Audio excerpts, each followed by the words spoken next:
আপনাদেরকে পরীক্ষা করা হয়েছে দাড়ি দিয়ে, আপনাকে পরীক্ষা করা হয়েছে টাকটার উপরের কাপড় উঠানোর কথা বলে।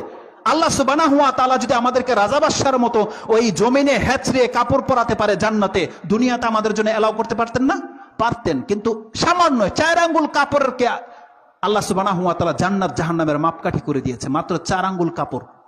আপনার কাছে সেটা 4 আঙ্গুল কাপড়।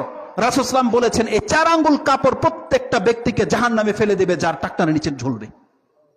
কত বড় ধমক রয়েছে তাতে। রাসূল সাল্লাল্লাহু আলাইহি ওয়াসাল্লাম বলছেন সালাসাতুন লা ইউকাল্লিমুহুমুল্লাহু ইয়াউমাল কিয়ামাহ ওয়ালা ইয়ানজুরু ইলাইহিম ওয়ালা ইউযাক্কিহিম ওয়ালা হুম আযাবুন আলীম। কত বড় ধমক এটা। আর এই কথাটাকে রাসূল সাল্লাল্লাহু আলাইহি ওয়াসাল্লাম সালাসা মিরারিন তিনবার করে উচ্চারণ করেছে। ওই ব্যক্তির দিকে আল্লাহ সুবহানাহু ওয়া তাআলা কিয়ামতের দিন তাকাবে না, তার দিকে আল্লাহ সুবহানাহু ওয়া তাআলা কথা বলবে না, তাকে পবিত্র করা হবে না। কারণ কি? এখানে পবিত্র কথাটা কেন আসছে? তার মানে যেই ব্যক্তি টাকটার নিচে কাপড় পরছেন আপনি আপনার আমলনামাকে নাপাক করে দিয়েছেন। রাসূল সাল্লাল্লাহু আলাইহি ওয়াসাল্লাম বলছেন এই ব্যক্তিকে পবিত্র করা হবে না, আর যেই ব্যক্তি পবিত্র হবে না সে জান্নাতে ঢুকতে পারবে না। কারণ আল্লাহ সুবহানাহু ওয়া তাআলা জান্নাত পুত পবিত্রতার জন্য স্থির করে রেখেছেন।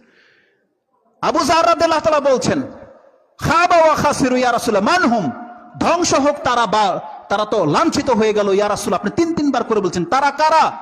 তার প্রথমটাই ছিল রাসূল সাল্লাল্লাহু আলাইহি ওয়াসাল্লাম বলছেন আল মুসবিল, যারা তার কাপড়কে ঝুলিয়ে পড়ে।